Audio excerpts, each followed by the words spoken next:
news, it might be Jimmy again because from what I saw, this is a little preview. Brandon Marshall is out with a knee injury in Buffalo. I guess like they said the guy tackled him and he went immediately grabbed his knee, but he walked off on his own power.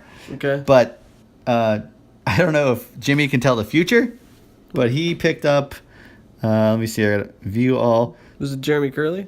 No, it's not Jeremy Curley.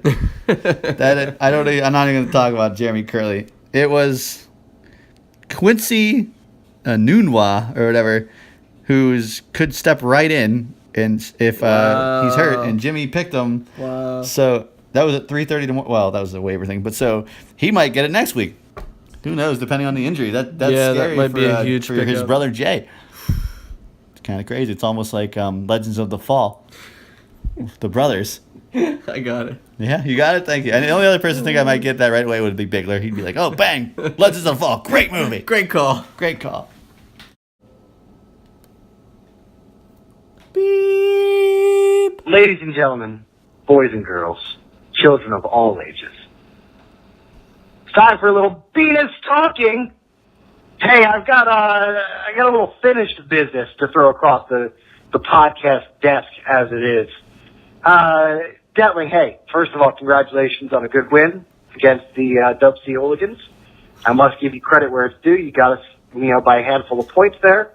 You got lucky and you hung one on me, and hey, it's going to happen kind of time.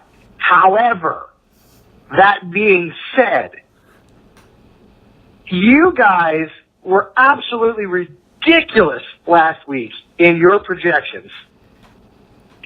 Drew Brees and Kirk Cousins are a wash? Are you shitting me? Drew Brees and Nick Foles Cousins. That's right, because Kirk Cousins is going to be Nick Foles this year. Had a crazy good year, and he's going to come back down to earth, and he's going to suck this year. And you're welcome to him. Don't ever put that son of a bitch in the same category as Drew Brees. Next order of finished business would be running backs.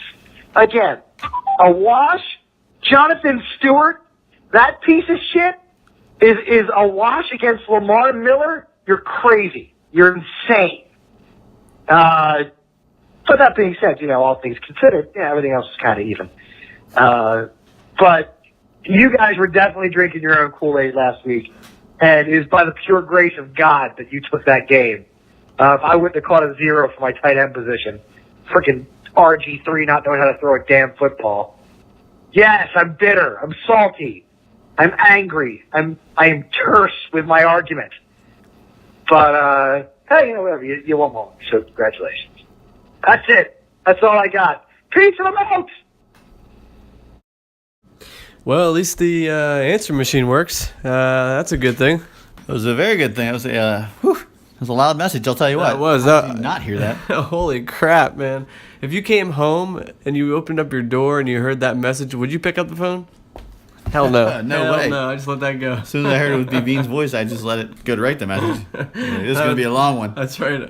Hopefully it runs out of tape soon. But yeah, he's got a point about the Drew Brees thing. I still don't know if he's going to have a great year. He put up 70 points. Great first game. But a lot of that went right on that Brandon Cooks long bomb. That's crazy amount of points right there. I mean, here's the law of fantasy football. How do you beat a great quarterback? Great defense. No. You use his receiver against him.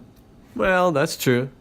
And everybody knows Fast Willie Snead, baby. Ooh. Crisp route runner. Great hands. Yeah. Hey, man, this guy is solid. Bona fide wide receiver 3. Super glad to have him. It wasn't just because of Drew Brees to play against him. It was because of Drew Brees throwing to him. Brandon Cooks going to get that double coverages.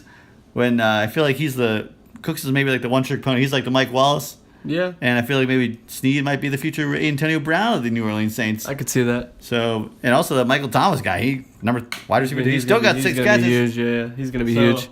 But yeah, I will say we were wrong on it being a wash. The running back situation I have to take a little beef with because I never ever said Jonathan Stewart was equivalent to what's his name? Lamar Miller. Lamar Miller. No way. If you recall, you can play the tape back. I said Lamar Miller is far and above the best running back out of all of these.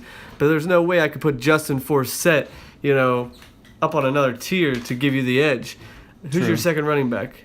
Matt Jones. Yeah, Matt Jones plus Jonathan Stewart equals, this is a math problem, equals Lamar Miller and Justin Forsett. You can write that down. Check it out. It adds up. Is this like an organic chem problem or something? I mean, that's a pretty difficult one to actually justify. Yeah, Josh, wake up. I will give you, hey, I don't know if did I say what? Did I say he was a wash to Lamar Miller? We probably both did. Probably both. Okay, well, here's the deal, Josh. I mean, damn it. Bean. There's so many people with J's, and Kevin doesn't even start with a J. Jeff. Jeff. Gags. It's like Jeopardy, spelled with a G. That's how I lost the fourth grade spelling bee.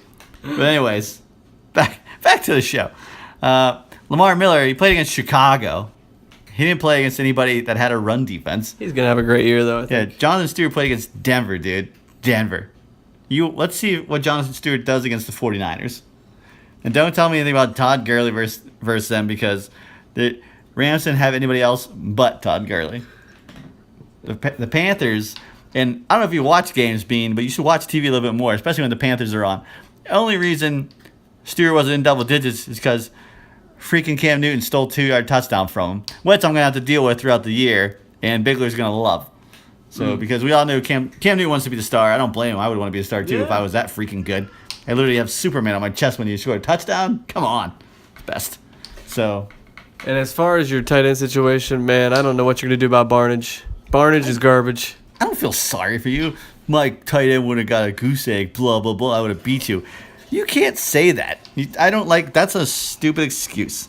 Who cares? Like, if I want to sit there and go, well, so-and-so. If I would have put Charkander West instead of Giovanni Bernard in the flex, I would have got 3 more points. Or if I wanted to put Sammy Coates, I would have got about 2.6 more points. Like, why? The game is over. You made your decision. You made your bet. You live with the result. That's right. Can't help it. Gary Barnes is just sucked a bad one. Also, who's their backup quarterback anyway? Josh McCown, and that's actually good. That's Bean's happy better. about Yeah, it. Everybody that has a Cleveland Brown is happy about that. Yeah. But here's the thing that I think might happen. You got McCown. Who's that backup now? I don't know. McCown goes down, you're done. Uh-huh. So deal with that.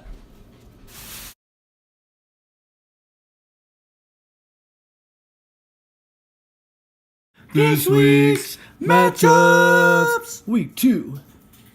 All right. All right. The first matchup of the week, we have the Dub C Hooligans going against From Gags to Riches. Gags. And Craig would say they got the 2 best quarterbacks, both in the second round, which I do have to say it is kind of surprising that they fell to the end of the second round. So, great value. We'll get into the draft another week. So, you want to go first? Well, week 4 we'll do the draft. Yeah, week 4 we're going to do it next week. The quarter season special. There you go. All right. Want to do this together? Yeah, okay. Breeze versus Luck. Who you giving that to? Breeze all day. Breeze, because Luck's playing against Denver. Yeah. Okay, you got At Denver, too. wide receiver 1, Beckham versus Jones. I mean, Wash. yeah, it's a wash. That's tight. Tate versus Sanders. Sanders. You giving that to Sanders? I'm going to give that to Tate. Okay. Hearns versus Bryant. I want to say Hearns, but I can't. I'm going to say Hearns. Wow. You could say Bryant. I'm going to give it to Bryant. He's got to have a bounce back week. Gurley versus your boy Lamar Miller. Terrible games by both of them. They are. Neither. Neither. Yeah, Miller's going against KC. Gurley's going against Seattle. Yeah. Forsett versus Hyde. Forsett. Really? Going against Cleveland. That's true. Hyde's going against Carolina. Yeah. I'm going to give it to Hyde. He had a great week. I think he's going to continue. Kelsey versus Barnage. Kelsey. Woodhead versus McCoy. Woodhead. Gotta go Woodhead. Versus Jacksonville. Considering that McCoy right now is 29 rushing yards. Yeah, he's got 4.8 points. That's not good for Gags. Walsh versus Goskowski. Goskowski. All day. Arizona going up against Tampa Bay, and New England going against Miami. New England. Yeah, me too, New England. So, looking up and down these lineups, I found myself looking at Gag's team more often than Bean, although that McCoy is hurting him for sure. I'm going to give this one to Gags, even though he's the underdog by a bit. What? Yeah, I'm going to give it to Gags. I'm going with Bean. Comes back, tries to gets a victory, redeems himself. I just feel like his matchups are too juicy not to. Ooh, juicy. I like that. Yeah. Juicy matchups. Juicy matchups. All right.